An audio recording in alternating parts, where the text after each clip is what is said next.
it's super fascinating to see the rise of like YouTube boxing, where it's the total opposite dynamic of let's put together some fights that are going to get a shitload of eyeballs, and who gives a fuck about like who's the best, or treating it like something that needs to have integrity. They're kind of showing that like the total opposite approach is also viable. Yeah, 100%. There's less fights you can make that route though, because were you invested in the Jake Paul Ben Askren fight? Did you watch? I watched it, but I'm friends with Jake. I really thought he was going to get his ass beat. When he didn't, I was happy for him. But I don't really like. I didn't feel that invested in it per se. Are you watching Jake versus Tyrone? I'll definitely watch that. Yeah, to be honest, I probably tuned into pretty much all of these like influencer fights. For me, like those fights, like with Jake versus Ben, I was so much more interested and intrigued than 99% of the UFC fights. Like I'd rather, unless it's a Conor fight, like a Diaz fight, unless it's a huge fight or it's one of my buddies, I don't really watch the UFC too much. Like I don't get too excited.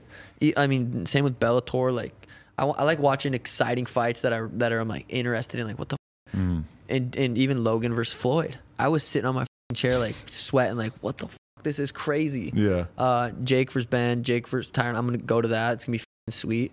For whatever reason, I'm just super entertained by those, and I love how much shit Jake talks. Yeah. Because it's like it makes that fight so much more interesting. Yeah.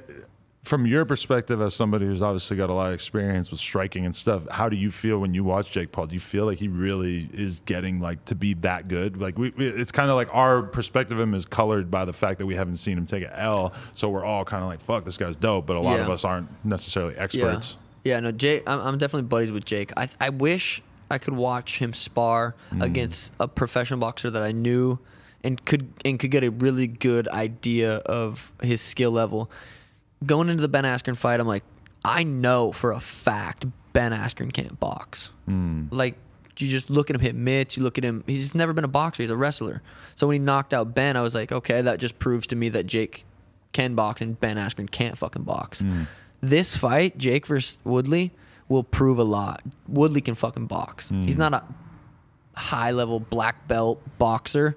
He's a wrestler that knows how to box, and he's knocked people out in the UFC. So I think this fight will definitely prove if Jake's improving a lot. He's a young kid. He's athletic. He's taking it fucking serious, and he's improving a lot. So I'm excited to see this fight and how it goes down. Obviously, like your career path is already like pretty set out in front of you. Like what you're trying to do. You want to be a UFC champion, but if you maybe were at a different point in your career, could you see yourself being interested in doing those kind of influencer fights where maybe the bag is 10 times bigger, but then you're not fighting like the top level competition? Yeah, you know? That's a good question. I have a couple fights on my contract left in the UFC. I plan on staying with the UFC. They've been nothing but good for me, but we'll see if there's $10, $20 million bags out there being offered.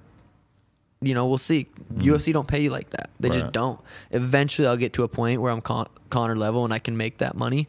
But dude, I have to become champion. I have to defend the belt, probably move up. I have to win some big fucking fights to make that kind of money. Right.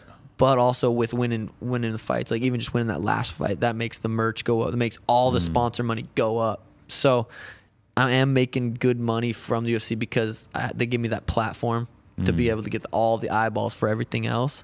So I'm not too worried about it. But if you want to make million, it's in boxing right now. That's in boxing. Did you see Bryce Hall versus Austin McBroom? I watched that. I didn't watch it live. Fuck, what was I doing? I don't even remember what I was doing. Was there another fight on that night or something? But yeah, I think there was a UFC fight that night, wasn't there?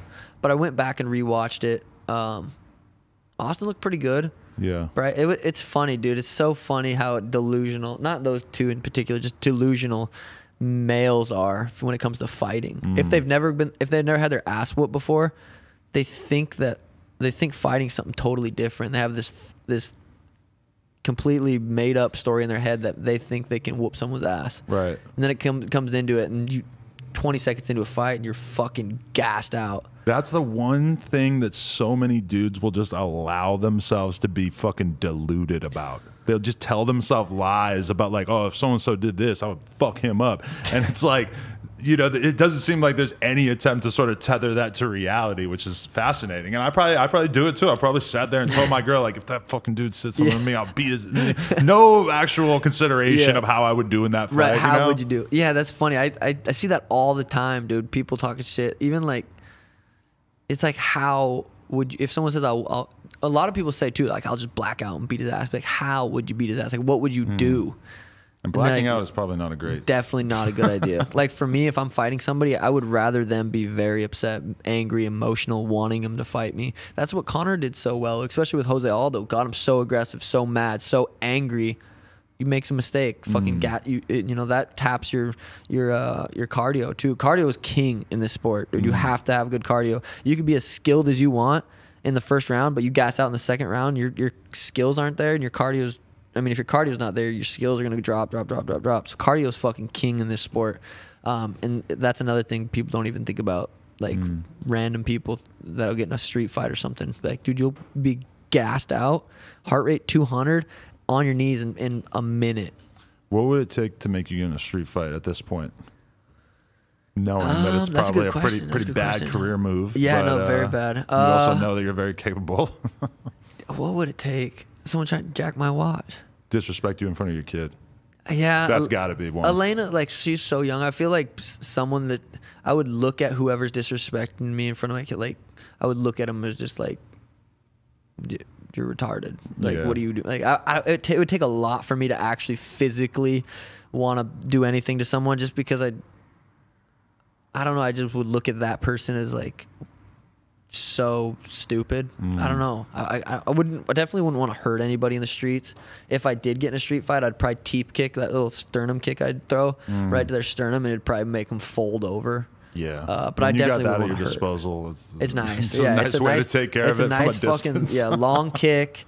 Doesn't hurt his face. I don't want to kill anybody. But yeah, at a street fight, I can't see myself getting in one. I got a friend of mine who is, you know, regular guy, but takes a lot of pride in knocking motherfuckers out. And I have seen him knock a lot of fucking people out throughout my life, including like me looking out the window of my house and seeing like a 40-year-old dude laid out in the street because he almost hit him on with his car riding his bike, and my homie just boom and just fucking knocks him out in the street.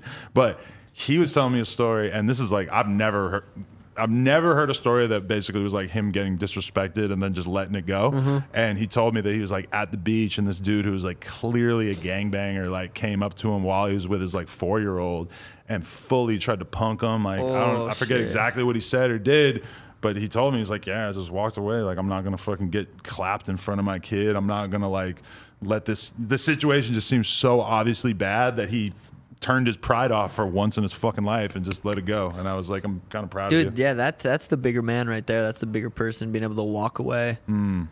That's a skill too. Fucking being able to just, you know, your ego, you want to fucking, especially if you knock people out, and you know you can knock people out, to be able to go, all right, we're not gonna, it's a good skill to have. But like when you're out of like the club or the bar and like you're surrounded by other professional fighters, does it feel like the odds of anyone getting into a fight are like extremely low or kind of higher? That's a good question. I've never really partied with a bunch of fighters. Keep my circle real small for the most part. Every time I've been drunk, dude, I just want to fucking dance.